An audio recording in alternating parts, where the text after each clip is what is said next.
নমস্কার, আপনারা দেখছেন কেটিভি বাংলা। ঘণ্টাখানেক বাংলার কথার আরেকটি পর্ব নিয়ে আপনাদের সঙ্গে আমি শান্তনু।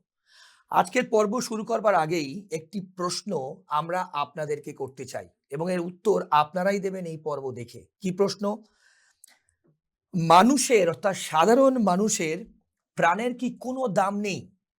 অর্থাৎ সাধারণ মানুষ যারা পুজো দিতে যাচ্ছেন কিংবা ট্রিটমেন্ট করাতে অন্য কোথাও যাচ্ছেন কিংবা ঘুরতে যাচ্ছেন, ধরুন আমরা প্রত্যেকে কোথায় থাকি? হোটেলে থাকি।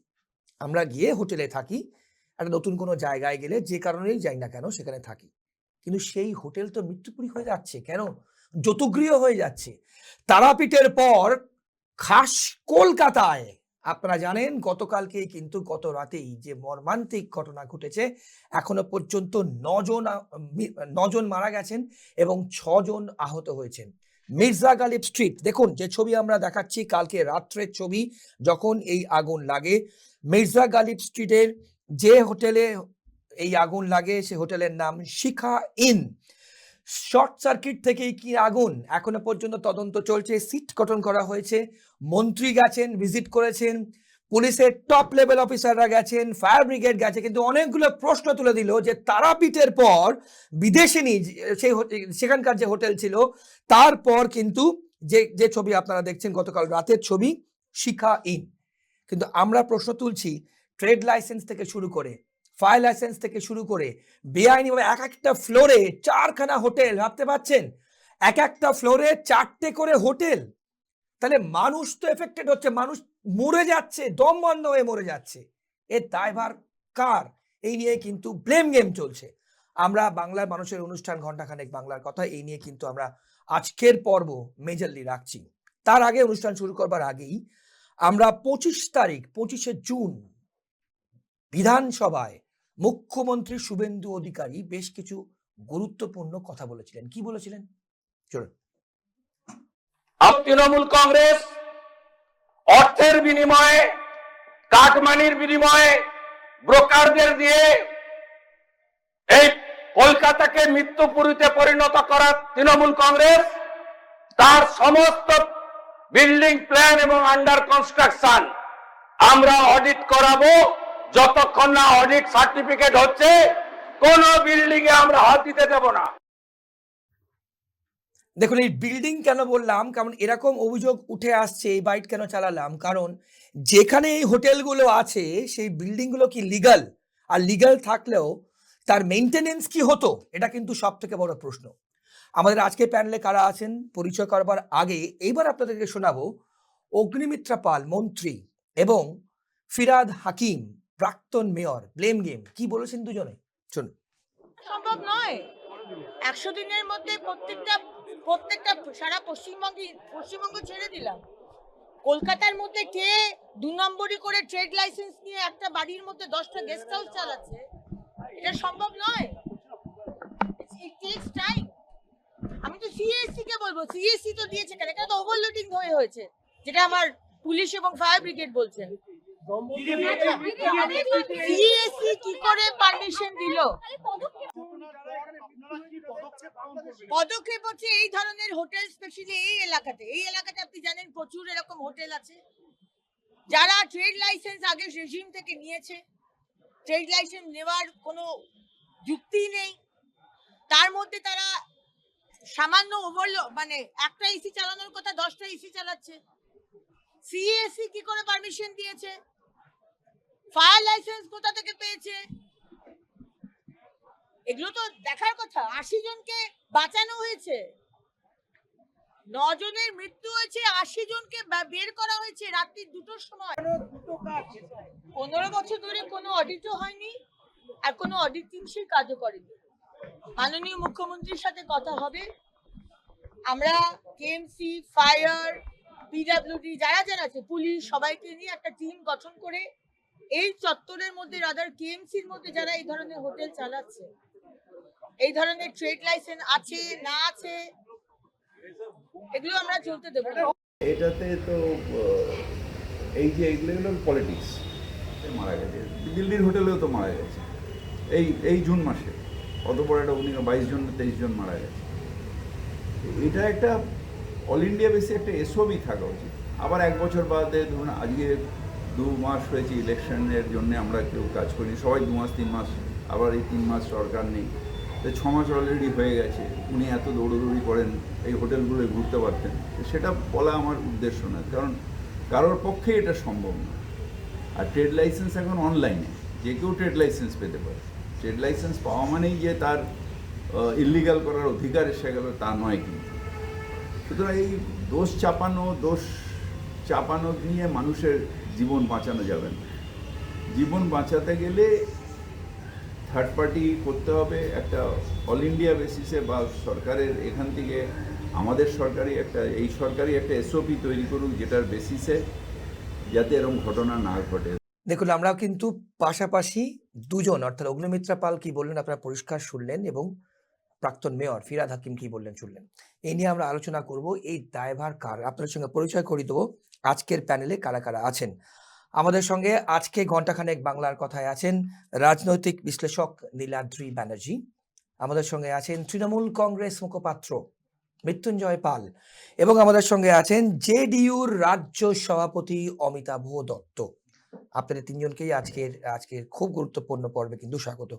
আমি প্রথমেই শুরু করব অমিতাভ দা আপনাকে দিয়ে, যে এই যে আগে বিদেশিনী তারাপীঠ, তারপর খোদ কলকাতায় গত রাতে 80 জনকে উদ্ধার করা হয়েছে, কিন্তু 9 জন মারা গেছে, দম বন্ধ হয়ে মারা গেছে, এবং 6 জন ইনজিওর্ড এখনো পর্যন্ত। ট্রেড লাইসেন্স, ফায়ার অ্যালার্ম, অনেক কিছু প্রশ্ন উঠে গেল। এমনকি বিল্ডিং, এক একটা ফ্লোরে 3 থেকে 4টে হোটেল, এক একটা ফ্লোরে। বলুন। প্রথমে তো আমি সাধুবাদ জানাবো এবং অত্যন্ত আমি তাদের প্রতি কৃতজ্ঞতা জ্ঞাপন করব। দমকল কর্মী এবং যারা ওখানে হাত লাগিয়েছিলেন, সাধারণ মানুষ যারা আশেপাশ থেকে এসে 80 জন লোককে তো উদ্ধার করা গেছে। তাহলে আরো বড় ডিজাস্টার হতো। যারা মারা গেছেন তারা তো গেছেন, তারা তো চলে গেছে, অপূরণীয় ক্ষতি, এটা তো অস্বীকার করার জায়গা নেই। তবে আমি এই যে আপনি দুটো ক্লিপিং দেখালেন, এই ক্লিপিংগুলোকে আমি সমর্থন করছি না। কারণ এই ব্লেম গেম, ইনি বলবেন যে আমি পাপ নিয়ে এসেছি, তৃণমূলের পাপ, তৃণমূল বলবে আমি সিপিএম এর পাপ, সিপিএম বলবে কংগ্রেসের পাপ, আমি কংগ্রেস ইংরেজের পাপ নিয়ে এসেছি কিনা কোনদিন বলেছে বলে আমার কোনো নলেজ নেই। কিন্তু এইগুলো কি হবে? সরকার ক্ষমতায় এসছে, এবং এই যে রাত্রির বেলা দুটোই কিন্তু সিমিলার ইনসিডেন্ট। একদম। এই তারাপীঠেও হয়েছে, রাত্রিরে মানুষ ঘুমোচ্ছে, আগুন লেগে গেল হোটেলে, এখানেও তাই হলো। দুটোই কনজেস্টেড জায়গা। তারাপীঠ তো এখন ভয়ঙ্কর কনজেস্টেড। আজ থেকে 25 বছর আগেকার তারাপীঠ আর আজকের তারাপীঠের সাথে অনেক কোনো পার্থক্য, সম্পর্ক একদম। নেই। কিন্তু কলকাতা যেরকম ছিল সেরকমই আছে, কলিকাতা আছে কলিকাতাতেই। ওটা congested area, Mirza Ghalib street, ওইগুলো তো কনজেস্টেড এলাকা। তো যাই হোক, যেটা সরকার যদি গঠনমূলক আলোচনা এখানে করতে হয়, আমি শুভেন্দু অধিকারী সরকারকে আমি অনুরোধ করব, আপনার মাধ্যমে অ্যাপিল করব, বোল্ডলি তাকে ডিসিশন নিতে হবে। যে সিস্টেমে আজকে ফায়ারের রিকমেন্ডেশন হয় এবং ফায়ার এনওসি দেয় বা ফায়ার ডিপার্টমেন্ট কন্ট্রোল করে, এই পদ্ধতিতে কিন্তু ফায়ারকে সায়েন্টিফিকভাবে আটকানো যাবে না। আপনি ঈশ্বরের উপর ছেড়ে দিতে পারেন, ওদের মৃত্যু যোগ ছিল, আগুনে পুড়ে মারা গেছে, সেগুলো অন্য কথা। আজকে সেই রকম আলোচনা হবে কিনা আমার জানা নেই। দেখুন, ওখানে এমসিবি ছিল না হোটেলে। একটা এমসিবির দাম কত? এমসিবি হচ্ছে মিনিয়েচার সার্কিট ব্রেকার। ওকে। যেই ওভারলোড হয়ে যাবে, উনি বলছেন আমাদের মন্ত্রী অগ্নিমিত্রা পাল, যে ও সিএসসি কি করে দিল, ওভারলোড ছিল, ওভারলোড হয়ে গেছে, যেভাবেই হোক ওভারলোড। আর এখন ওভারলোডটা কমন কেন? সব ঘরে এসি বসে যাচ্ছে, এসির পারমিশন কেউ নেয় না, এসি বিক্রি হচ্ছে, লোকে বসিয়ে যাচ্ছে। এবার ওভারলোড হচ্ছে, অথবা আপনার ওয়্যারিংয়ে কোনো প্রবলেম হয়েছে, অথবা অন্য কোনো সিস্টেমে কিছু হয়েছে। এমসিবি যদি থাকতো তাহলে ইমিডিয়েটলি ওভারলোড হলেই সমস্ত অফ হয়ে যেত। সেটা হয়নি, খুব সামান্য তো 1500-2000 টাকার একটা এমসিবির দাম পড়ে। Fire detector, alarm, smoke detector, এগুলো খুব সস্তা। আর এর যে স্ট্র্যাটেজিক জায়গায় লাগিয়ে যদি ওয়্যারিং করায় একটু দাম লাগে, ওয়্যারিংয়ের একটু দাম আছে। এখন আপনি একটা হোটেল করতে গেলে আপনি বলছেন একটা ফ্লোরে 4-5টা করে হোটেল হবে, একদম তো হোটেল হবে না তো কি হবে? লোকে কি করে করবে? সব কি ওই 5টা ফ্যামিলি যে ভারতবর্ষের 70% 65% অর্থ ঘটলে তারাই হোটেল করবে? একটা হোটেল করতে গেলে, একটা ইনস্টিটিউশন বানাতে গেলে, একটা কারখানা করতে গেলে যে ইনফ্রাস্ট্রাকচারাল বিগিনিং দরকার হয় তাদের এন্টারপ্রেনাররা জন্মই নেবে না আর। আমার 4টে ঘর আছে, আমি হোটেল করে দিয়েছি, ঠিক আছে, আগামী দিনে বাড়বে। How I can be protected? আমি কি করে লাইসেন্স পাবো? এখন ট্রেড লাইসেন্স কি করে পেলো? রাইট টু ট্রেড, এটা তো মানুষের অধিকার আছে। তাই জন্য এই সরকার ব্লেম গেমে যাওয়ার কোনো প্রয়োজন নেই। বেশ 49 বছর ধরে আমরা ব্লেম গেম দেখেছি। একদম যখন বামফ্রন্ট ছিল তাদের একটাই কাজ ছিল কেন্দ্রীয় চক্রান্ত আর ইত্যাদি বলে যেত, জনগণতান্ত্রিক বিপ্লব। মমতা ব্যানার্জিতে 15 বছর লড়েই গেলেন উনি তো কিছু করতে পারলেন না। এখন সোকল ডবল ইঞ্জিন সরকার, এই ডবল ইঞ্জিন সরকারকে সঠিকভাবে কাজে লাগানোর জন্য প্রথম কাজ করুন, ফায়ারের সমস্ত সিস্টেমকে ওনারা বসে বোল্ডলি, আমি ঘটনাচক্রে ভারতবর্ষে যারা ফায়ারের সমস্ত সিস্টেম কন্ট্রোলিং অথরিটি নাগপুরে রয়েছে, ওই ওদের যে ইনস্টিটিউট বা অর্গানাইজেশন, আমি সেখানে গেছি, তার ডিজির সাথেও আমার একবার কথা হয়েছিল। বেসিক্যালি কেউ কিচ্ছু জানে না, ওরা ব্যুরোক্রেটিক সিস্টেমের উপরে একটা জিনিস তৈরি করে ওরা করছে। যেই আপনাকে বলে দেবে যে 5 লাখ 10 লাখ টাকা আপনার এখানে বসাতে হবে, আপনি করবেন না। অফিসার আসবে, তার এজেন্ট আসবে, আপনি হাত জোর করে বলবেন স্যার আমি তো ছোট একটা হোটেল চালাই, আমি ছোট একটা দোকান চালাই, আমি কোত্থেকে টাকা দেবো? পুরো সিস্টেমটা দালালদের উপর চলছে। এই দালালরাই এই সিস্টেমের মন ধারক বাহক। এই জায়গাটাকে ভেঙে দিয়ে যদি শুভেন্দু অধিকারীর সরকার যদি বলিষ্ঠ পদক্ষেপ নেয়, মানুষ তাকে স্যালুট করবে। বেশ ফিরহাদ হাকিমকে জেলে পুড়ে দিলে, এখন জেলে পুড়ে দিন ফিরহাদ হাকিমকে, আমি ফিরহাদ হাকিমের পক্ষ আমি নিচ্ছি না, কিন্তু প্রশ্ন যে তাহলে কি গ্যারান্টি হবে যে আগামীকাল পার্ক স্ট্রিটে আগুন লাগবে না? একদম আমি আসবো মৃত্যুঞ্জয় দা। দেখুন, যে ঘটনা ঘটেছে অত্যন্ত মর্মান্তিক। আপনি এই আজকের মির্জা গালি স্ট্রিটের ঘটনার সাথে সাথে আপনি তারাপীঠের ঘটনাও তুলে ধরলেন। একদম তো আমার এবং বক্তব্য স্প্যানটা খুব কম কম, সময় 7 দিনের Back মধ্যে to back. 7 back to দিনের back, মধ্যে একদম। 18 জনকে আমরা হারালাম। আমাদের তো 18 জন যদি হারাই সেটা তো সত্যিভাবেই একটা দুর্ভাগ্যজনক বললেও তো কম বলা হয়। সেখানে আমরা পরিষ্কার বলছি, দেখুন আমরা একটা 100 দিনের একটা সরকার এসছে। আমি প্রথমেই যদি একটা তৃণমূল কংগ্রেসের প্রতিনিধি হয়ে বলি যে সরকারের সব দোষ, সরকারের সব দোষ, সেটাও যেমন ঠিক নয়, তেমনি একজন সরকারের মন্ত্রী হয়ে তিনি যদি ক্রমাগত বলতে থাকে অবিবেচকের মতো যে তৃণমূল কংগ্রেসের দোষ, পুরনো সরকারের দোষ, সেটাও ঠিক নয়। একটা মানে ধরুন এখানে ঘটনা ঘটেছে, এবার প্রথম কথা হলো যে এই যে ট্রেড লাইসেন্সগুলো দিতে হয় ব্যবসা করার জন্য, বা ফুড লাইসেন্স দিতে হয়, তার সাথে সাথে ধরুন এই যে অগ্নি নির্বাপন যে লাইসেন্সগুলো, সেইগুলো যে যন্ত্রগুলো রাখতে হবে অগ্নি নির্বাপক যন্ত্র, সেগুলোতে দেখিয়ে তো একটা লাইসেন্সিং ব্যবস্থা আছে প্রত্যেকটা ডিপার্টমেন্টের। সেই লাইসেন্সিং ডিপার্টমেন্টের যে ব্যবস্থাগুলো, আপনি বলছেন একটা ফ্লোরে একটা হোটেল বা 2টো হোটেল বা 4টে হোটেল বা একটা বিল্ডিংয়ে একটা হোটেল, যাই ঘটে থাকুক তার তো একটা লাইসেন্সিং এর ব্যবস্থা আছে। সেই লাইসেন্সিং গুলো কলকাতা কর্পোরেশনের আন্ডারে যারা যারা দিতেন, বা যে তৃণমূল সরকার এসছেন, তৃণমূল সরকারের আগেও তো বিভিন্ন সময় বিভিন্ন সরকারের বোর্ড হয়েছে। সিপিএম এর আমলেও তৃণমূল কংগ্রেসের কর্পোরেশনের বোর্ড হয়েছে, আবার সিপিএম এর সময় বামফ্রন্টের বোর্ডও ছিল কর্পোরেশনে। তাহলে এই দায়িত্ব তো এইভাবে কাউকে না, মানে আলাদাভাবে তৃণমূল কংগ্রেসকে দেওয়া যায় না। ধরুন আমি এই ঘটনার সাথেও বলছি, যারা যারা আধিকারিকরা আছে, যারা যারা লাইসেন্সিং ডিপার্টমেন্টে কাজ করতেন, যাদের হাত দিয়ে সইগুলো হতো, তাদের দায়িত্বও তো নিতে হবে। এবার আপনি সরকারকে দাগিয়ে দিতেই পারেন। আমি ধরুন তারাপীঠের ঘটনাটা বলছি। তারাপীঠে এই সরকার আসার পরে এসডিও থেকে, ভালো মতো শুনবেন, এসডিও থেকে সম্ভবত জুলাই মাসের 19 তারিখ বা 13 তারিখ, আমি ডেটটা ভুল করতে পারি, জুলাই মাসে মাত্র 8টি হোটেলকে নোটিশ পাঠানো হয়। 8টি, তার মানে বাদবাকি 8টা ছাড়া সমস্ত হোটেলের কাগজপত্র ঠিক ছিল। 8টি হোটেলকে নোটিশ পাঠিয়ে বলা হয় যে তোমাদের কাগজপত্র ঠিক নেই, তোমাদের হোটেল চালাতে দেওয়া হবে না। এই 8টা হোটেল দেখা করে গিয়ে এসডিও ডিপার্টমেন্টে, এবং তারা বলে টিআরডিতে যেতে, ওখান থেকে সমস্ত কাগজপত্র করে এনওসি নিলেই তাহলেই চালাতে পারবে। তাহলে ওই 8টি হোটেলের মধ্যে কিন্তু বিদেশিনী হোটেল ছিল না।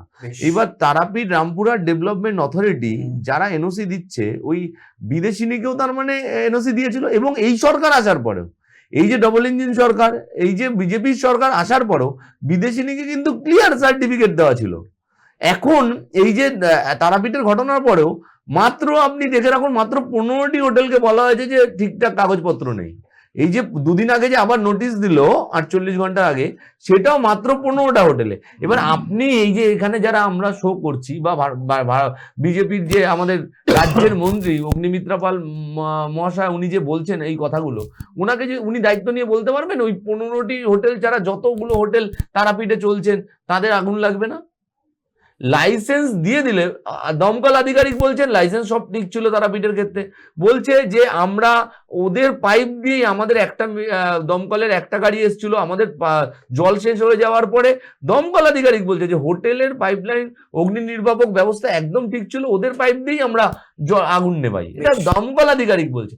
তাহলে এই ব্লেম গেমগুলো তো আমাদের কিছু করে লাভ নেই। আর একটা জিনিস আমি বলছি যে মানে এই যে আপনি ধরুন আমরা কি দেখলাম বিধানসভায় দাঁড়িয়ে আমাদের মাননীয় মুখ্যমন্ত্রী শুভেন্দু অধিকারী কি বলছেন, তারাতলা ঘটনার পরে একটা সই দেখিয়ে বলছেন যে দেখেছেন এখানে কার সই আছে, কার সই আছে। আমরা কিন্তু জানতাম না। প্রাক্তন মেয়র ববি হাকিমকে দেখিয়ে তিনি বলতে আরম্ভ করলেন কার সই আছে, কার সই আছে, দেখুন দেখুন, ব্যবস্থা না হবে, কাউকে ছাড়া হবে না। কাউকে ছাড়াও কি দেখলাম আমরা, ওনার সেক্রেটারি অবধি গিয়ে হাতটা আটকে গেল। তাহলে আপনার যদি মনে হয় ওনার আশ্রয়স্থলে যারা আছেন, সে আমরা যখন অন্য সরকারটা ছিল, যখন আমাদের তৃণমূল কংগ্রেসের সরকার ছিল, সেখান থেকে জিতে বিধায়ক বা মন্ত্রী যারা ছিল আগের সরকারে, তারা গিয়ে যদি ওনার আশ্রয়স্থলে থাকেন, ওনার যদি আশ্রয়স্থলে থাকেন, তাহলে ওইসব বিধানসভায় দাঁড়িয়ে বা মিডিয়ার সামনে ওই নামপামগুলো বলা হবে, আসলে কিছু করা হবে না। এই যে আপনি বলছিলেন বা আমার আগে যিনি বলছিলেন, উনি বলছিলেন যে এই যে ধরুন বিল্ডিং এর প্ল্যানের ক্ষেত্রে বা এইগুলো যেগুলো নিয়ম মেনে হচ্ছে না, আপনি বলুন তো বিধানসভায় দাঁড়িয়ে আমাদের মুখ্যমন্ত্রী, আজকের মুখ্যমন্ত্রী শুভেন্দু অধিকারী বাবু, উনি বলেননি যে এই দুজন বাবা ছেলে, জাভেদ খান নাম করে বললো, জাভেদ খান আর জাভেদ খানের ছেলের 90টা অবৈধ বাড়ি আছে। আমরা জানতাম না, আমরা জানিনি কোনোদিন।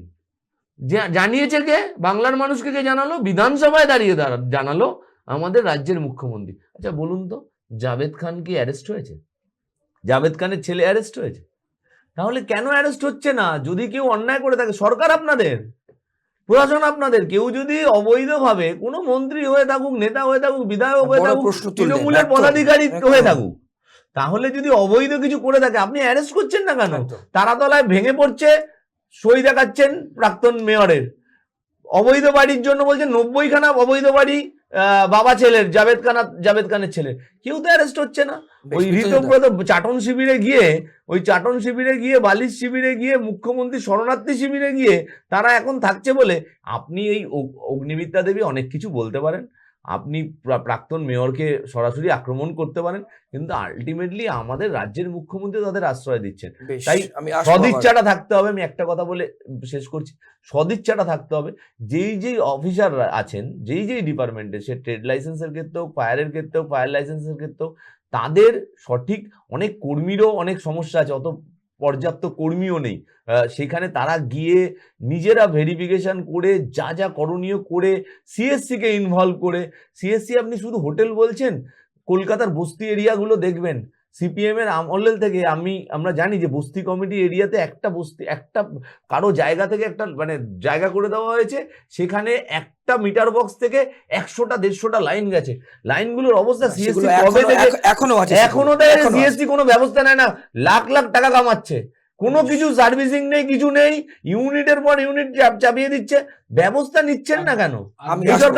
আমি আসবো, কিন্তু তার আগে নীলাদ্রিদা, আমি আপনার কাছে আসবো, কিন্তু তার আগে আমার সহকর্মী সুকৃতি, দমকল প্রতিমন্ত্রী কৌশিক চৌধুরী, দমকল প্রতিমন্ত্রী, এত যে লোক আজকে মারা গেল এবং এই যে ম্যাসাকার হলো, একটা যেখানে দম বন্ধ হয়ে মারা গেল, দমকল প্রতিমন্ত্রী প্রতিক্রিয়া চেয়েছিল আমার সহকর্মী সুকৃতি, এবং দমকল প্রতিমন্ত্রী বলছেন আমি কেটিভি বাংলাকে কোনো ইন্টারভিউ দেবো না।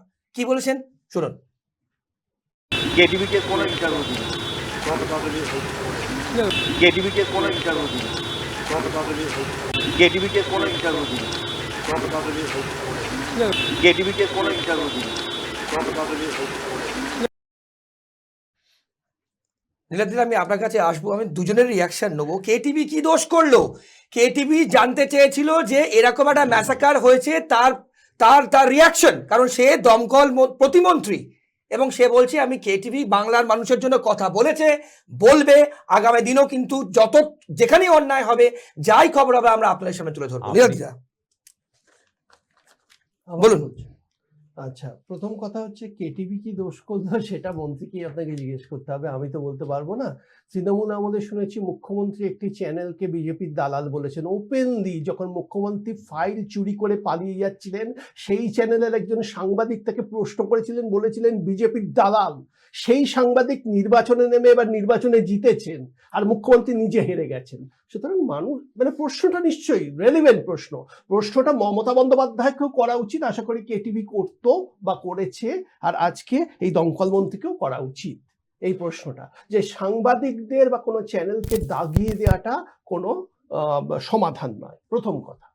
দ্বিতীয় কথা, আমার আজকে বসে এখানে মনে পড়ে যাচ্ছিল 2011 সালের 9 ডিসেম্বর আমরি হসপিটাল ঢাকুরিয়াতে একটি অগ্নিকাণ্ড হয়েছে। তখন তৃণমূল সবাই ক্ষমতায় এসছে এবং সেই অগ্নিকাণ্ডে 92 জন মানুষের প্রাণ চলে গেছিল। আজকে আমরা দেখছি এই নতুন সরকার এসছে, 8 জন মারা গেছেন, 12 জন মারা গেছেন, সেটা নিয়ে এত হই হই হই হই, তৃণমূলের নেতারা বহু বক্তব্য রাখছেন, বিজেপি কেন কথা বলছে, ঠিক আছে, কিন্তু সেই 11 সালে যদি সেই অগ্নিকাণ্ডের পর উপযুক্ত ব্যবস্থা নেওয়া হতো তাহলে সম্ভবত আজকের দিনে এসে আজকে হোটেলের বুকে এই ধরনের প্রাণহানি হতো না। সেই অর্থাৎ মানে অগ্নিকাণ্ড অনেক বেশি ভয়ঙ্কর ছিল। একটা হসপিটালে রুগী আছে, তারা পালাবার ক্ষমতা নেই, হোটেলের লোকেদের পালাবার ক্ষমতা ছিল, তারা আগুনে পুড়ে মারা গেছিল। কি ভয়ঙ্কর পরিস্থিতি, একটা যৌতুগৃহের মতো কলকাতা, আমাদের কলকাতাটা, সেখানে আমরা বেঁচে আছি, দীর্ঘদিন ধরেই বেঁচে আছি, আর এটা নিয়ে কেউ যদি প্রশ্ন করে অগ্নিমিত্রা পালের মতো তাকে দাগিয়ে দেওয়া হচ্ছে। মুশকিল হচ্ছে এই অগ্নিকাণ্ডের কারণ হচ্ছে দুর্নীতি, একটা দালাল রাজ চলছে কর্পোরেশনে। যাদের ফায়ার লাইসেন্স নেই, ফায়ার সেফটি নর্মস নেই, তারা কি করে ট্রেড লাইসেন্স পায়? দালালদের টাকা দিয়ে পায়। এই দালালির টাকাটা কোথায় যায়, কার কাছে পৌঁছয়? মেয়রের কাছে পৌঁছয় কি, নাকি তারা ওপরে যায়? এই প্রশ্নগুলো করার দরকার। আরো বেশি যেটা দরকার, যে হোটেলগুলোর উপযুক্ত ফায়ার সেফটি নর্মস নেই সেগুলোকে ইমিডিয়েটলি অপারেশন বন্ধ করে দেওয়া উচিত। মানুষের জীবন নিয়ে ছিনিমিনি খেলে ব্যবসা করা যায় না। এই পদক্ষেপ যদি আজকে আমাদের পুরমন্ত্রী নিতে পারেন, আমি তাকে সাধুবাদ জানাবো, যে ব্যবসায়িক প্রতিষ্ঠান উপযুক্ত ফায়ার সেফটি নর্ম, যেটা সরকারের নর্ম, সেটা পালন করবে না, ফায়ার অডিট করুক সব জায়গায়, সেই ব্যবসা বন্ধ করে দিক। এতগুলো আজকে বাংলাদেশের যারা টুরিস্ট তারা এসে ওখানে প্রাণহানি হয়েছে, এদের জীবন নিয়ে ব্যবসার নামে ছিনিমিনি খেলাটাকে আমি ব্যবসা বলি না। এরা মৃত্যুর কারখানা চালাচ্ছে, ব্যবসার নামে মৃত্যুর কারখানা চালাচ্ছে। বেশিরভাগ ব্যবসায়ী এই তৃণমূল আমলে হচ্ছে ক্রিমিনাল, আমি একটা স্পষ্ট ভাষায় বলছি। তারা ক্রাইম করছে, তারা আইন না মেনে ব্যবসা চালাচ্ছে, তাদের এমপ্লয়ীদের জীবন নিয়ে ছিনিমিনি খেলছে, কারখানা শ্রমিকদের জীবন নিয়ে ছিনিমিনি খেলছে, এমনকি টুরিস্টদের জীবন নিয়ে ছিনিমিনি খেলছে, এবং এই ছিনিমিনি খেলার উৎসাহটা তারা পেয়েছে তৃণমূলের কাছ থেকে। তৃণমূল সরকার শুধু 15 বছর বাংলার লোকেদের লুটে পুটে খায়নি, তারা তাদের জীবন নিয়ে ছিনিমিনি খেলেছে, এবং আজকে এই বিপর্যয়ের সময় আমি আশা করেছিলাম তৃণমূলের প্রদত্তা হাত জোর করে ক্ষমা চাইবে, না আমাদের সময় এটা তো হয়েছে, এরা কি করে ফায়ার লাইসেন্স চাইবেন না, চাইবেন না, আমি জানি আপনারা শূন্য হয়ে গেল, ক্ষমা চাইবেন না। তৃণমূল তৃণমূল এটা কোনোদিন হবে না। কি নির্লিপ্ত আপনারা, এতগুলো মানুষের প্রাণ চলে গেল, কিচ্ছু হয়নি। এই চড়া মেলো ড্রামাটা যদি শেষ হয় তাহলে আমরা এই মেলো ড্রামাটা শেষ হলে আমরা একটু বলি, যাত্রাপালার মতো করেন, উনি যাত্রা দেখেছে হয়েছে, আপনি যাত্রা করবেন, আপনি যাত্রা করবেন। আচ্ছা ফল হয়েছে, আরে নির্বাচনে যে হারে একজন জেতে, আমরা 15 বছর সরকার, আমরা 15 বছর সরকার হয়েছি, এবং বিজেপিও তো হেরেছে, সব রাজ্যে জিতেছিল, 2021 হেরেছে, হয়েছে কে লুটে পেটে খেয়েছে। আজকে যখন এতগুলো বাবা মুখ্যমন্ত্রী অ্যারেস্ট করছে না কেন? আপনি মুখ্যমন্ত্রী আবার মেলোড্রামা করছেন, উনি মুখ্যমন্ত্রী প্রধান উপদেষ্টা হয়ে নামগুলো বলে দিন না কে কে চুরি করে। আমি দুজনকে একটু আবার মেলোড্রামা করছেন। এইভাবে আজকে আবার এই ড্রামাটা বেশ, চলতেই থাকবে, যাই হোক। এটা শো হবে না, ড্রামা হবে। মৃত্যুঞ্জয় দা, আপনি বলুন, তারপর আমি আমাদের প্রতিবেদন দেখাবো, তারপর আমাদের প্রতিবেদন দেখাবো। বলুন। আমার আবারও বলছি যে উনি 2011 থেকে উনি বই পড়া শুরু করেছেন। তার আগে 2011 আগে সিলেবাসটা উনি পড়েননি। হ্যাঁ, বলুন না। 2010 সাল বলতে দিন, বলতে দিন। 2010 সালে স্টিফেন কোড নাম উনি শোনেননি, উনি হয়তো কলকাতা থাকছিলেন না, তখন হয়তো ভারতবর্ষের অন্য বা ওনার বাড়িতে তখন টিভি আসতো না, পেপার আসতো না, এগুলো হয়তো হতো। স্টিফেন কোডে যে 2010 সালে যে মানুষ মারা গেল আগুনে ঝলছে, সেটা তো তখন সরকারটা তো বামপন সরকার ছিল, 2011-তে এসেছি। এইসব আচ্ছা আবার জাস্টিফাই করছেন। আপনার বেলা আমি বলিনি, আপনি আমার বেলায় তো ড্রামাটা করছিলেন। আমি বক্তব্য হলো যে আমার না আপনার বেলা বলে আপনাকে শেষ করে আমার বলতে বলেছিল বলে তখন বলবেন। আমি কোনো জাস্টিফাই করছি না। আমি প্রথমেই আমার বক্তব্যের সময় আমি বলেছিলাম মর্মান্তিক, দুঃখজনক বললেও কম বলা হবে, এগুলো বলেছি। ক্ষমা, আমরা প্রথম কথা হলো যে একটা অগ্নিকাণ্ডের মতো ঘটনা সারা ভারতবর্ষের বিভিন্ন জায়গায় হচ্ছে, পশ্চিমবঙ্গের বিভিন্ন জায়গায় হচ্ছে, সেখানে তৃণমূল কংগ্রেস আলাদাভাবে কি ক্ষমা চাইবে? এইগুলোই প্রশ্নগুলো বলেন। আমাদের সরকার 100 দিন হয়ে গেছে। আপনি এই যে আমি নীলাদ্রি বাবুকে, আমি মাননীয় মুখ্যমন্ত্রী যদি এই মানে এই অনুষ্ঠানটি দেখেন বা বিজেপির যদি কেউ দেখেন বা তোমাদেরও যদি যোগাযোগ থাকে, আমি হাত জোর করে রিকোয়েস্ট করছি ওনাকে মুখ্যমন্ত্রীর প্রধান উপদেষ্টা বানিয়ে দিন। উনি গিয়ে এই যে তৃণমূলের কারা কারা দুর্নীতি করেছেন ওনার কাছে নিশ্চিতভাবে জানেন। উনি আর উপদেষ্টা হয়ে উনি নামগুলো দিয়ে দিক, তাতে যদি ওনার মনে হয় যে মৃত্যুঞ্জয় পালের মতো কেউ, একটু শেষ করে নি, মৃত্যুঞ্জয় পালের মতো কেউ যে দুর্নীতির সাথে যুক্ত, নামটা দিন না। আপনি এতগুলো কথা বলছেন, আরে মানুষ হারবে জিতবে ভোটে, তার মানে এরকম নয়। আচ্ছা উদ্ভিদ,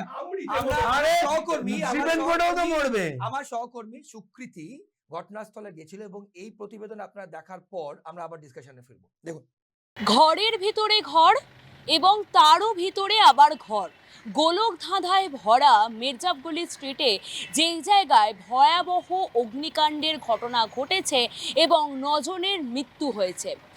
এবং সামনের গেটের ছবি আমরা দেখিয়েছি। সামনের গেটটি কীরকম, কোলাপসিবল যে গেটটি রয়েছে সেই গেটটির চারপাশে সাইনবোর্ড, আর মেরে কেটে খুব জোর হলে সামনের যে জায়গাটা সেটা 5 ফুটের মতো, আর ওইখান দিয়ে প্রবেশ করতে হতো। এবার আমরা একটু ব্যাক সাইডের ছবিটা দেখাচ্ছি, জরাজীর্ণ এই ভবন, এবং একটু ছবিটা দেখাবো এই জরাজীর্ণ ভবনের একেবারে দেখতে পাচ্ছি আমরা একেবারে বিশাল সুবিশাল ভবন, এবং যেরকমটা চতুর্দিকে সাইনবোর্ড ঝুলছে, আমরা সামনের দিকেও দেখেছিলাম সেই ছবিটা, কিন্তু এখানেও যে পিছনের দিকে ছবিটা দেখলেই বোঝা যাবে যে এই বিল্ডিংয়ে ঢুকলে রীতিমতো হারিয়ে যাওয়া সামিল।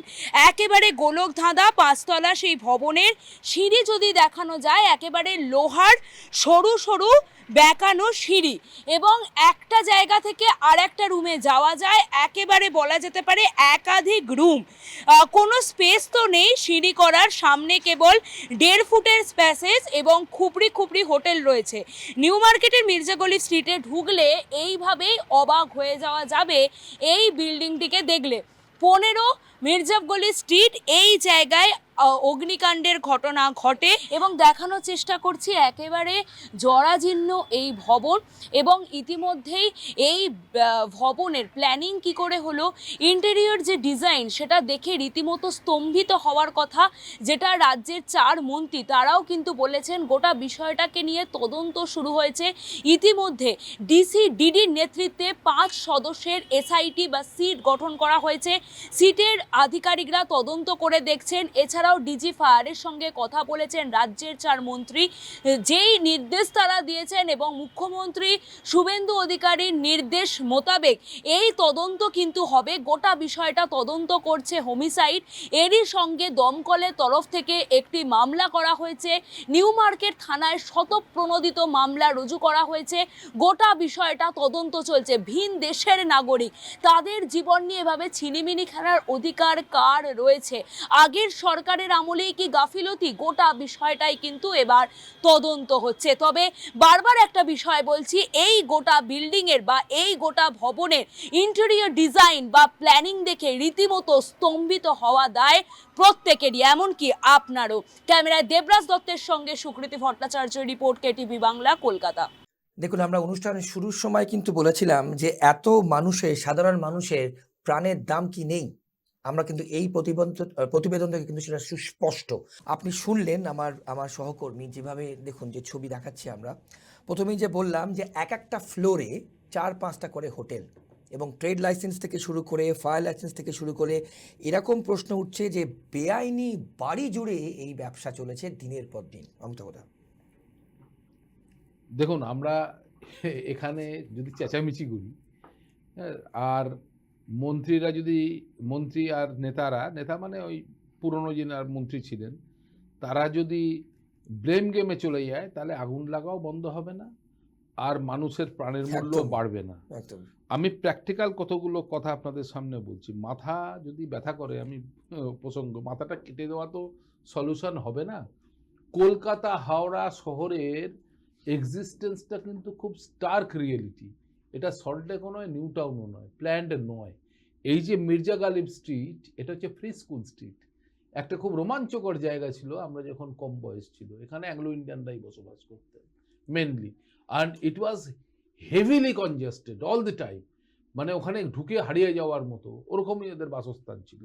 সেখানে হোটেলগুলো হয়েছে।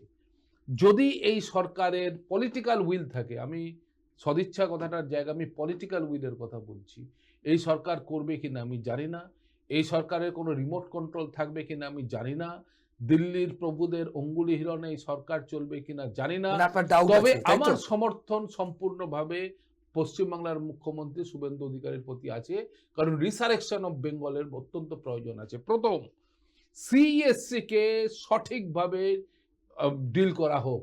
একটা টোটাল করাপ্ট অর্গানাইজেশন এই সঞ্জীব গোয়েঙ্কা যেটা পরিচালনা করে, ওর মিটার ভুল, ওর ইলেকট্রিক কানেকশনগুলো গন্ডগোল, ও লোককে বোকা বানাচ্ছে, টাকা সাইফন করে নিয়ে চলে যাচ্ছে। শুনুন, আইনত ব্যবস্থা নেই এই সরকার, না নিতে পারবেন না, আইনে যেতে পারবেন না, তার কথা বল। আমি সিএসসি বিরুদ্ধে অনেকবার কোর্টে গেছি, এখন আর যেতে পারবেন না, ছেড়ে দেন, যেতে পারবেন না। আইনে সেটা সংশোধন করে দিয়েছে, মনোপলি দিয়েছে সিএসসি কে, মনোপলি দিয়েছে, এটা সিপিএম গভর্নমেন্ট দিয়েছে, মমতা দেয়নি, শুনে নিন। এটা এক। দ্বিতীয় কথা হচ্ছে, এই ফায়ার আইনকে সম্পূর্ণভাবে সংশোধন করা দরকার আছে, কারণ হোটেলের ফায়ারের কজ একটা, স্কুল কলেজে আরেকটা, এবং ভিকটিমও আলাদা। রাত্রিরে হয়েছে এটা হোটেলে, যদি এটা দিনের বেলায় হতো হয়তো একটা লোকও মরতো না, হতো আগুনটাও বাড়তো না। স্কুল কলেজে রাত্রিরে হলে একটাও হয়তো ক্যাজুয়ালিটি হতো না। হাই রাইজে আর একটা, সিনেমা হলে অন্য, দিল্লিতে বিরাট সিনেমা হলে আগুন লেগে সমস্ত মানুষ পুড়ে মরে গেল, ট্রেনের কামরায় আগুন, অ্যাভিয়েশনে এরোপ্লেনে আগুন, তারপরে কিচেন, কমার্শিয়াল কিচেনে আগুন, প্রত্যেকটা, যেখানে অয়েল ট্যাঙ্কারে আগুন, প্রত্যেকটা আগুন কমব্যাট করার, ডাউজিং করার সিস্টেম আলাদা। দুঃখজনকভাবে বলি যে আমরা জায়গায় কামরায় বসে আছি, ঈশ্বর না করুন এখানে যদি আগুন লাগে, আপনার সমস্ত সিস্টেম রয়েছে, আপনার কাছে অপারেটর রয়েছে, অপারেটর যে এক্সটিংগুইশারটা মুখ খুলে কিভাবে প্রেস করে সঙ্গে সঙ্গে, any fire starts with a flash. তাহলে সরকার, দেখুন, রেলকে বিক্রি করে দিয়ে মন্ত্রীরা তারা তাদের জায়গাটা বুক বাজিয়ে উঠিয়েছে। আমি একটার পর একটা উদাহরণ দিয়ে দেব। যদি বলেন যে ইলেকট্রিক সাপ্লাইকে, স্টেট ইলেকট্রিসিটি বোর্ডকে একদিনে 12,000 লোককে চাকরি দিয়ে দিয়েছিল একজন ভদ্রলোক, যদি নাম জিজ্ঞেস করেন আমি বলে দেবো। তিনি, তার এলাকার লোক তাকে মহান মনে নিয়েছে, না মানুষ তাকে মহান নেতা ভাবে, কারণ তিনি 12,000 লোককে চাকরি দিয়েছিলেন একদিনে চলে যাওয়ার আগে, এবং স্টেট ইলেকট্রিসিটি বোর্ডকে তিনি ডুবিয়ে দিয়ে চলে গেছিলেন, যেটা বামফ্রন্টের আমলে তারা ফেস করেছিল। সিএসসি কে কিন্তু বামফ্রন্ট অধিগ্রহণ করতে চেয়েছিল, পারেনি, ইনফ্রাস্ট্রাকচারের, এসিবির ইনফ্রাস্ট্রাকচারের জন্য পারেনি, পরে মুর্শেদকে নিয়ে এসেছিল চেয়ারম্যান করে। এগুলো সব অতীত আছে ইলেকট্রিক সাপ্লাইয়ের ব্যাপারটা, কারণ মন্ত্রী অগ্নিমিত্রা পাল তাই বলছেন যে ইলেকট্রিক সাপ্লাইয়ের জন্য এটা হয়েছে, ওভারলোডের জন্য ওখানে আগুন লেগেছে। ওভারলোড হলে তো ওরা চেক করে ফেলবে, সিএসসি তো সে মেকানিজম আছে। আচ্ছা, আরেকটা ব্যাপার হচ্ছে, দেখুন, আইন যদি আপনি কলোনিয়াল আইনকে নিয়ে আসেন, সেটা যদি ইন্ট্রোডিউস করেন, যে আইন আপনি লাগু করা সম্ভব হবে না। আপনি বলছেন হোটেলগুলো বন্ধ করে দেওয়া হোক, তাহলে ওরা কি করবে? মন্দির বানাবে, মসজিদ ভাঙবে, মসজিদ বানাবে, মন্দির ভাঙবে, না ওরা করবেটা কি? তাহলে মন্দির বানিয়ে তো হাজার হাজার কোটি টাকা উপার্জন হচ্ছে, তার টাকা নিয়ে চলে যাচ্ছে। আমি শুনুন না, না শুনুন, বাস্তব কথা বুঝতে হবে। 5টা পরিবারের হাতে ভারতবর্ষের 60 থেকে 65% আপনার সম্পদ চলে গেছে। এন্টারপ্রেনারশিপ অসম্ভব এখন সাধারণ মানুষের জন্য। এটা ফার ইস্ট এশিয়া হয়ে যাচ্ছে। এখানে লোকে শুধু 24/7 চাকরি বাকরি করবে, এখানে কোনো লোক ব্যবসায় এন্টারপ্রেনারশিপ শুরু করতে পারবে না। আপনাকে 4টে লোকের হোটেলও আপনার দিতে হবে, 4টে রুমে। আবার যখন 400 হোটেলের আইটিসি তৈরি করবে ওই রয়্যাল বেঙ্গল, তাকেও আপনাকে দিতে হবে। যে 800 টাকা রুমে থাকবে তারও ব্যবস্থা করতে হবে, যে 8000 রুমে থাকবে তারও করতে হবে। কিন্তু দেখবেন 800 টাকার যে রুমটা আছে সেই রুমটার যে আইন থাকবে সেটা 8000 টাকা রুমের আইনের সাথে কমেনসুরেট হবে না। বেশ, তাহলে সে তো করতে পারবে না। রাইট। যে লোকটা সারা বছরে তার যত টার্নওভার হবে সেই টাকা যদি খালি ফায়ারকে দিতে হয় ভাই তোমার প্রোটেকশনের সার্টিফিকেট পাওয়ার জন্য, সে তো দুর্নীতি নেবে। আর যদি সরকারের অফিসার এবং মন্ত্রী জানে যে আইন আমার হাতে আছে সেটা সাধারণ মানুষ মানতে পারবে না, কিন্তু আমার সার্টিফিকেট তারা চলবে না, তাহলে সে কি করবে? সে অর্থ কামাবে। কেন বামফ্রন্টেরা আমি কথা বলে বলছি, প্রতিম চ্যাটার্জি মার্ক্সবাদ ফরওয়ার্ড ব্লকের তিনি মন্ত্রী ছিলেন, আমি এখনো আমার মনে আছে, তিনি একেবারে গোসা করেছিলেন আমি ছাড়বো না, আমি দমকল ছাড়বো না, দমকল বিভাগ দিতেই হবে। কত লুক্রেটিভ ডিপার্টমেন্ট। শুনুন, জাভেদ খান তার স্টার্ট হয়েছিল দমকল মন্ত্রী হিসাবে, তারপরে সুজিত বোস, আজকে হাজার হাজার কোটি টাকা আপনি সুজিত বোসের নামে আপনি কমপ্লেন করছেন, কোত্থেকে সে পেল? শুধু হাইরেস থেকে কমিশন পেয়েছে। বেশ, আমি আবার আসবো। আমি মৃত্যুঞ্জয় দা এবং লীলাদিদা আপনার কাছে বলুন, তার আগে স্বাধীন দায়িত্বপ্রাপ্ত দমকল মন্ত্রী কৌশিক চৌধুরী কিন্তু কেটিভি হয়ে কথা বলেছে এবং বলবে আগামী দিনে, আমাদের সাথে কথা বলেন, আমি আসবো। কিন্তু তার আগে সাধারণ মানুষজন কথা বলেছেন, তারা কি বলেছেন? দেশেরই একজন পরিচিত আমার, ওনাকে খুঁজে পাচ্ছি না, ওনার ফোনটা সুইচ অফ আসতেছে। ওনারা এই হোটেলেই ছিল। কোথায় চিকিৎসা করাচ্ছেন ওনারা চেন্নাইতে, আর তারপরে এসে আবার পিয়ারলেস হসপিটালের ডক্টর এস সুরালকে দেখাইছে। আপনি কি এই হোটেলে ছিলেন? না, আমি পিছনের হোটেলে ছিলাম। আচ্ছা, কখন খবর পেলেন? আমি এই সকালে 9টার দিকে আমাকে ফোন দিয়ে আমার এক ভাই বললো কি কলকাতা তো নিউ মার্কেটের দিকে একটা হোটেলে আগুন লাগছে, 9 জন মারা গেছে, তুমি কি ঢাকায় আছো না কলকাতায়? আমি তো কলকাতায়। তারপরে আমি নিচে নামলাম আর কি, দেখি যে কোথায় মারা গেছে। হোটেলের রাতে জিজ্ঞেস করলাম, বলে কি এইখানে মোড়ের উপরে। আপনারা একসাথে এসেছিলেন? না, একসাথে আসিনি, আমাদের পরিচয় হয়েছে পরশুদিন বৃষ্টির সময়। এখান থেকে আমরা ট্যাক্সিতে করে পিয়ারলেসে গেছি একসাথে। আমাদের অভিযোগ হচ্ছে যে একটা হোটেলের ভিতরে মানে অনেকগুলো হোটেল থাকে, সিঁড়ি কিন্তু একটাই থাকে, তো এটা নামতে উঠতে অনেকটা কষ্ট হয়। তো আমি চাইবো যে মানে প্রপারলি যাতে একটা হোটেলে যাতে একটাই সিঁড়ি থাকে, বা মানে ব্যবস্থাপনাটা যেন ভালো থাকে। ভালো থাকলে পারে তাহলে মানে আগুন টাগুন লাগলে বা কোনো কিছু ক্ষতি মানে কোনো কিছু হইলে যাতে সাধারণ পাবলিক যারা আছে বা যারা প্রবাসী আছে, যারা পর্যটন আছে, তারা যাতে ইজিলি ভাবে নামতে পারে। এটা নামার জন্য একটা প্রতিরক্ষামূলক যে মানে ব্যবস্থা, এটা। আপনারা কি সবসময় ভয়ে ভয়ে থাকেন তাহলে? হ্যাঁ, আমরা তো অবশ্যই ভয়ে ভয়ে থাকি। দেখুন, যেটা আমরা আপনাদের সামনে তুলে ধরলাম, সাধারণ মানুষজন, সেখানকার সাধারণ মানুষজন কিন্তু যা বললেন আপনারা সবটা শুনলেন। এবার আপনাদের শোনাবো কাশপুর বেলগাছিয়ার বিধায়ক রিতেশ তিওয়ারি, তিনি এই অগ্নিকাণ্ড নিয়ে তিনি কি বলছেন, তার স্টেটমেন্ট শুনুন। নেক্সাস চলেছে বিগত দিনে, per square feet Kolkata police 200 টাকা নিত, কর্পোরেশন 200 টাকা নিত, কাউন্সিলর 200 টাকা নিত, তারপরে কাউন্সিলরের লোকজন সেখানে মাল সরবরাহ। কমপ্লিটলি সিন্ডিকেট রাজ বলতে যেটা বোঝায় সেটা চলেছে, নিচ থেকে নিয়ে ওপর অব্দি সবাই তার মধ্যে কোথাও না কোথাও তাদের মানে যদি ঠিকঠাক ভাবে তদন্ত হয় প্রত্যেকের জেল যাওয়ার অবস্থা আছে।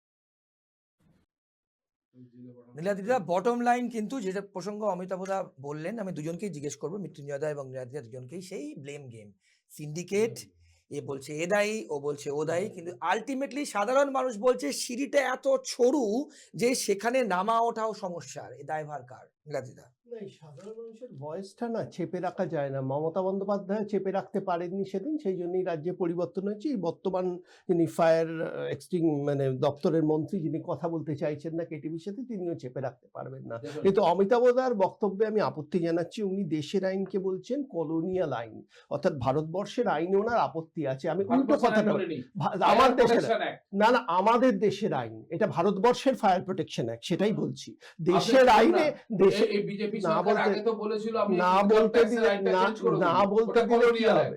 করেননি কেন? না না, উনি দেশের আইনকে কলোনিয়াল আইন Colonial Act বলছেন। বলেছি। হ্যাঁ, তো Definitely। সেই আইন না মানতে লোকেদের উদ্বুদ্ধ করছেন। না, বলতে আমি হবে। এর প্রতিবাদ জানাচ্ছি। আমাদের দেশের আইন যদি রিফর্ম হতেই পারে আইন, কিন্তু যতদিন সেই আইন আছে মানা প্রত্যেকের সেটা দায়িত্ব। এবং আমার মনে হয় একটা সহজ সমাধান আছে, কিচ্ছু না। যে হোটেলগুলো এই আইন মানবে না, ফায়ার অগ্নি নির্বাপক উপযুক্ত ব্যবস্থা রাখবে না, ফায়ার এক্সিট রাখবে না, ন্যারো এক্সিট রুট থাকবে, যেটা আমরা দর্শকের মুখ থেকেও শুনতে পেলাম, সেই সব হোটেলগুলো বন্ধ করে দিতে হবে, ব্যবসার কথা না ভেবে। ব্যবসার বিনিময়ে মানুষের জীবন নিয়ে ছিনিমিনি খেলার অধিকার কারণেই এই ছিনিমিনি খেলাটা শুরু হয়েছে তৃণমূলের আমলে, এখন স্পষ্ট ভাষায় বলছি। সংক্ষেপে, হ্যাঁ, সংক্ষেপে আমরা পরের টপিকে যাব। কথা হলো যে এই যে কথাগুলো রিতেশ বাবু বলছেন বা নীলাদ্রি বাবু বলছেন, উনি বিধায়ক হয়ে উনি যে বলছেন যে একটা নেক্সাস চলতো, পুলিশ, কর্পোরেশন, মানে কাউন্সিলর, সিন্ডিকেটের মাল বলতো। এই যে প্রথম কথা হলো মির্জা গালি স্ট্রিটে যেই হোটেল হয়েছে, তোমার এখান থেকে খুব বেশি হলে 10 মিনিট লাগে একদম। যেখানে ঘটনা হয়েছে। তাহলে সেখানে তুমি যে, আমি জানি না তুমি কতদিন ধরে এই হোটেলগুলো দেখছো, বামফ্রন্ট আমলের মানে কিছু কিছু হোটেল বামফ্রন্ট আমলের আগে থেকে, মানে বামফ্রন্ট সরকার আসার আগে থেকে এখানে চলছে। তো মানে দীর্ঘদিন ধরে চলছে এইগুলো। কথাগুলো যারা কলকাতায়, যারা মানে বাইরে থেকে যদি কেউ হঠাৎ, মানে বাংলাদেশ থেকে যারা এসছে তারা বললে, মানে নীলাদ্রি বাবু তো এখানকার মানুষ, এই হোটেলটা লাইসেন্স কবে পেয়েছে? আমি সে লাইসেন্স, আরে লাইসেন্স প্রত্যেক বছর রিনিউ হয়। আপনি কেন ভুলভাল বলছেন? আমি তো বলছি যে এবার দ্বিতীয় কথা হলো রিতেশ বাবু যে কথাগুলো বলছেন, এই যে নেক্সাস কারো গায়ে চাপাচ্ছি না, আমরা বিজেপির মতো না। এবার রিতেশ বাবু যে নেক্সাস কথা বলছেন, আপনি দুর্নীতিগ্রস্ত, আপনাকে তো বলেছি, আপনাকে শুভেন্দু বাবুর চিফ অ্যাডভাইজার হয়, আপনি দুর্নীতিগ্রস্ত মানুষগুলোর নাম বলে দেবেন, তাহলে যাতে অ্যারেস্ট করতে সুবিধা হয়। আবার শরণার্থী শিবিরে চলে যাবে, আপনি তখন এখানে চ্যানেলে এসে আপনি একটা মেলোড্রামা করবেন, চেঁচাবেন, অন্যের বেলায় ঢুকে যাবেন, চেঁচাবেন, সেগুলো করে আপনার কয়েকটা ভিউ বাড়তে পারে, আলাদাভাবে কিছু হয় না। আমার কথা হলো রিতেশ বাবু, আপনি তো কলকাতার একজন বিধায়ক হয়েছেন, কাশীপুর বেলগাছি, আর আপনি যখন এত কিছু জানেন, এই যে কাউন্সিলর গুলো যারা দুর্নীতিগ্রস্ত আপনার মনে হচ্ছে, যারা তৃণমূল আমলে দুর্নীতি করেছে, সেই কাউন্সিলর গুলো নোভেটলে গিয়ে, ওই ঋত শিবিরে গিয়ে, চাটন শিবিরে গিয়ে বসে, তারা এখন সবাই ধোয়া তুলসী পাতা হয়ে গেল, তাদের বিরুদ্ধে কোনো অ্যাকশন হচ্ছে না, তারা কেউ ইভেন ডিমও খাচ্ছে না। তাদের বিরুদ্ধে আপনি যখন এত কিছু জানছেন, পুলিশগুলো যারা টাকা নিয়েছেন, সেই পুলিশ আধিকারিকগুলোর ব্যবস্থা নিন। আপনার কাছে সব ইনফরমেশন আছে। আপনি যখন বলছেন অন ক্যামেরা, আপনি যখন বলছেন কাউন্সিলররা 200 টাকা স্কোয়ার ফিট করো, তাহলে কাউন্সিলরগুলোর ব্যবস্থা নিচ্ছেন না কেন? ব্যবস্থাটা নিচ্ছেন না কেন রিতেশ বাবু? আপনার রাজ্যের মুখ্যমন্ত্রী, আমাদের রাজ্যের মুখ্যমন্ত্রী বিধানসভায় দাঁড়িয়ে জাভেদ খানের 90টা অবৈধ কথা বললেন। আমি একমত। আমাদের রাজ্যের মুখ্যমন্ত্রী বিধানসভায় দাঁড়িয়ে জাভেদ খানের দুর্নীতি নিয়ে বলেছেন, অভিষেক বন্দ্যোপাধ্যায়ের দুর্নীতি নিয়ে বলেছেন। অ্যারেস্ট হয়নি কেন জাভেদ খান? আপনি বলুন। আমি করছি, ড্রামা না করে বলুন। তৃণমূলের বন্ধু আশা করি আমার সাথে একমত হবেন, জাভেদ খানকেও গ্রেফতার করা উচিত, অভিষেককেও গ্রেফতার। আরে অভিষেককে তো তদন্ত ভয় করছে, ডেকেছে পুলিশ। জাভেদ খানকে কোথায়? জাভেদ খানকে ডাকেও নি, ওনার ছেলেকেও ডাকেনি। আচ্ছা, আপনি কি জনপ্রতিনিধি নন? রিতেশ বাবু তো জনপ্রতিনিধি, কিন্তু পড়ে যাচ্ছে। আরে রিতেশ বাবু তো জনপ্রতিনিধি, আপনি জনপ্রতিনিধি নন, রিতেশ বাবু জনপ্রতিনিধি। উনি যখন 200 টাকা স্কোয়ার ফিটের কথা বলছেন, ওনার কাছে ইনফরমেশন আছে। একটু আপনি বলুন না, কোন কাউন্সিলরকে ডেকেছে? ডাকছে না কেন? বিজেপির তোলাবাজি পরের টপিকে যাব। বলুন। তৃণমূল আর বিজেপির কথার আগুন আপনি নিভিয়ে দিন। খুব বলুন। আমি এবার পরের যে টপিকে যাব, যে টপিক নিয়ে আমরা রেগুলার বেসিসে পড়ছি। দেখুন, বিজেপি ক্ষমতায় এসছে 100 দিন হয়ে গেছে। আবারও রিপিট করে বলছি, 100 দিনে কিন্তু কোনো দলকেই, কোনো রাজনৈতিক দল কিংবা কোনো সরকারকেই ইভালুয়েট করার 5 বছর টেনিওরে কিন্তু সম্ভব নয়। কিন্তু তাও গুপ্তা ব্রাদার্স, আপনারা জানেন, বালিগঞ্জেই, সাউথ কলকাতায় খুব রেপিউটেড একটা মিষ্টির দোকান, সেইখানে বিবেক ত্রিপাঠী বলে একজন বিজেপির যুব সভাপতি, যেরকম সূত্র মারফত খবর পাওয়া যাচ্ছে যুব নেতা, তার দাদাগিরির ছবি। দেখুন বিজেপির বিবেক ত্রিপাঠী, গুপ্তা ব্রাদার্স মিষ্টির দোকান। মিষ্টি আমরা প্রত্যেকে ভালোবাসি খেতে, আমাদের আজকে যারা গেস্ট আছেন তারাও খুব মিষ্টি খেতে ভালোবাসেন। তো দেখুন আপনারা, যে বিবেক ত্রিপাঠী মিষ্টির দোকানে ঢুকে সে একদম তাণ্ডব চালাচ্ছে, এবং শুধু তাণ্ডব নয়, সে তার এমন অবস্থা, সেখানকার যারা কর্মচারী ছিল, যেরকম খবর পাওয়া যাচ্ছে, একজন খুব ইনজিওর্ড হয়েছে এবং তার আঙুল কিন্তু ভেঙে দেওয়ার অভিযোগ উঠছে, সূত্র মারফত যা জানতে পারছি। দেখুন, বিবেক ত্রিপাঠী, গুপ্তা ব্রাদার্স মিষ্টির দোকান, সেই ফুটেজ আমরা দেখাচ্ছি। 100 দিনের মধ্যে কিন্তু নানান রকম অভিযোগ আসছে। রাজ্য সভাপতিকে বারবার বলতে হচ্ছে এই নতুন করে যারা তৃণমূল থেকে বিজেপিতে এসছে তাদেরকে কিন্তু দল গ্রহণ করবে না। কিন্তু তার এতবার বলতে হবে কেন? তাহলে কোথাও কি রাশ নেই? নাকি একই জিনিস মানুষ যা এসছে, যা দেখে এসছে তার রিপিটেশন দেখতে পাচ্ছে? আমরা আপনাদের সামনে ফুটেজ দেখালাম, আমরা রিয়াকশন নেবো, কিন্তু তার আগে আপনাদেরকে দেখাবো বালিগঞ্জে যিনি বিজেপির প্রার্থী ছিলেন, আমাদের এই অনুষ্ঠানে এসছেন বিজেপির জাতীয় মুখপাত্র ডক্টর শতরূপা। ঠিক এই ইনসিডেন্ট নিয়ে সোশ্যাল মিডিয়ায় লাইভ করেছেন, কি বলেছেন শুনুন। আমি বারবার একই কথা বলেছি যে এটা হতে পারে যে আমি তাকে নাও চিনতে পারি, সে হয়তো বিজেপির কার্যকর্তা, তা হলেও প্লিজ তাকে যেন ইমিডিয়েটলি অ্যারেস্ট করা হয়। এবং সে নাকি ছবি দেখিয়েছে, সে মিছিলে হেঁটেছে, সে নাকি ফ্ল্যাগ হোয়েস্ট করেছে। আমার এখানে আপনাদের মাধ্যমে একটাই বার্তা দেবার যে এরম অনেক লোকজন যারা সদ্য বিজেপি হবার চেষ্টা করছে, তাদের অফিসিয়ালি বিজেপিতে কোনো জায়গা নেই, কোনো জায়গা নেই, আজ নেই, কাল নেই, পরশুও হবে না। কিন্তু যদি কেউ কোনো রকম কোনো অশান্তি করে থাকে কোথাও, তৎক্ষণাৎ এফআইআর করুন। এবং আমার নাম্বার যদি নাও জানা থাকে, আমার নাম্বার রেডিলি অ্যাভেলেবল, ফেসবুকে, ওয়েবসাইটে, সব জায়গায় আছে। আপনারা আমার সঙ্গে যোগাযোগ করুন এবং পুলিশকে যে এফআইআরটা করেছেন সেটা আমাকে যদি হোয়াটসঅ্যাপে পাঠান, আমি সেটা ইমিডিয়েটলি ফলো আপ করবো, যেটা এইবারও আমি গুপ্ত বাতাসে দাঁড়িয়ে একই বার্তা দিয়েছি। আরেকটা কথা আমি বলি, আমি জানি না এটা এখানে প্রযোজ্য কিনা। আমি হয়তো বালিগঞ্জে ইলেক্টেড এমএলএ নই, কিন্তু আমি মানুষের জন্য সবসময় আছি। আমি এখনো চেষ্টা করি, যেহেতু এমএলএ নই আমার অনেক লিমিটেশনস আছে, কিন্তু আমি যেহেতু আপনাদের কাছে আমি গেছিলাম ভোট চাইতে, এবং আমি প্রায় 50,000 ভোটস ওখানে পেয়েছি। 50 জন মানুষ তো বালিগঞ্জের আমাকে চেয়েছে, যে কারণে বালিগঞ্জের যেখানে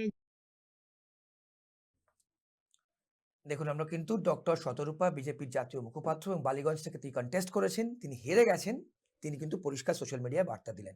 খুব সংক্ষেপে আমরা শেষ দিকে আছি, আমি অবতবত আপনাকে থেকে শুরু করব যে এই 100 দিনের মধ্যেই নানান রকম অভিযোগ, তার মধ্যে এটা একটা, বলুন খুব সংক্ষেপে। শুনুন, এটা আমি কি বলবো, বিজেপির রাজ্য সভাপতি বলছেন, তাদের একজন দাবাং মন্ত্রী তিনিও বলেছেন তোলাবাজি বন্ধ করতে হবে। তবে আমি মমতা বন্দ্যোপাধ্যায়ের সাথে এই সরকারের, মানে শুভেন্দু অধিকারী সরকারের, আমি একটা স্টার্ক ডিফারেন্স দেখাবো। মমতা বন্দ্যোপাধ্যায় কিন্তু বলেছে ওই দুষ্টু ছেলে রায়গঞ্জের যে যখন ভেঙেছিল, পার্ক স্ট্রিটের ঘটনা ঘটার পরে তিনি বলেছিলেন এটা তো সাজানো ঘটনা।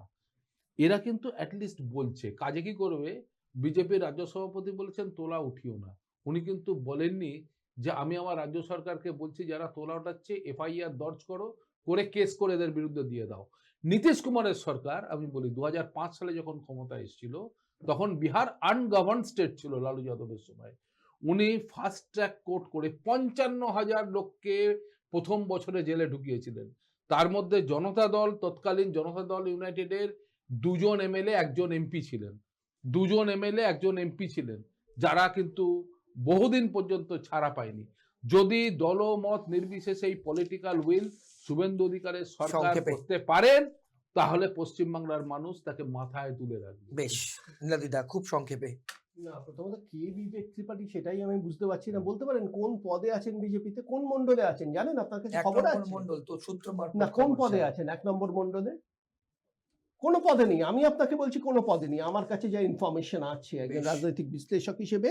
এখন আসলে কি হয়েছে, বিজেপি আসার পর না অনেক তৃণমূল তারা বিজেপি সেজে, তৃণমূলের সময় তারা যা করতো বিজেপির জার্সি পরে সেটা করতে দায়িত্ব তো বিজেপির নিতে হবে, সরকারেরও নিতে হবে। শ্রমিক বাবু ভালো ভালো কথা বলবেন, মানে উনি বলবেন যে কাউকে নেব না, আমরা দল থেকে বহিষ্কার করছি, সেই লিস্টটা কেউ দেখেনি কাকে কাকে বহিষ্কার করেছে। আর প্রথম কথা হলো, বিজেপি বহিষ্কার করলে কি বিজেপি কি আইন আদালত নাকি? বিজেপি ঠিক করে দেবে? বিজেপি বহিষ্কার করছে, খুব ভালো কথা, পার্টিগতভাবে বহিষ্কার করেছে। সেই নামটা কোনো জার্নালিস্টের কাছে নেই, কোনো জায়গায় বিজেপি কোথায় বেরিয়েছে বিজেপির ওয়েবসাইটে নেই, বিজেপির ফেসবুক পেজেও নেই, কোথাও জানে না কেউ। আর দ্বিতীয় কথা হলো যে তাদের বিরুদ্ধে যদি, তার মানে বিজেপি যদি বহিষ্কার করেও নেয়, শ্রমিক বাবুর পার্টি যদি বহিষ্কার করেও এই তোলাবাজি দুর্নীতির দায় যারা করছে, তাদের বিরুদ্ধে তো একটা নিয়ম মাফিক এফআইআর হবে এবং কি অ্যারেস্ট হবে। এই ছেলেটির ঘটনা যেটা দেখাচ্ছেন সেটা গুপ্তা ব্রাদার্সে, খুব সম্ভবত আমি ভুল না করলে 14ই আগস্টের রাতের ঘটনা। 14ই আগস্টের ঘটনা, অভিযোগ হয় এবং থানায় একটা কমপ্লেন হয় এবং সবকটা বেলেবেল সেকশন দেওয়া হয় এবং এমন বেলেবেল সেকশন শুনতে পাচ্ছি যে থানা থেকেই বেল পেয়ে যায়।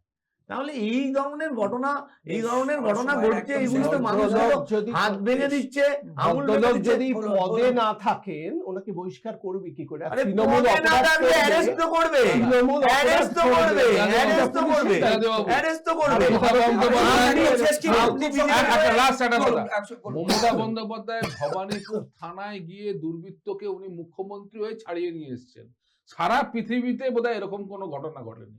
না, উনি তো নিজেই দুর্বৃত্ত ছিলেন। না, এটা অন্য প্রসঙ্গ। দুর্বৃত্ত হ্যাঁ। আপনাদের তালিকা শুভেন্দু অধিকারীর বিরুদ্ধে এই দুর্বৃত্তায়নের অভিযোগ আপনারা করতেন 2020 সাল অব্দি, তা তো রাজ্যের মুখ্যমন্ত্রী করেছেন।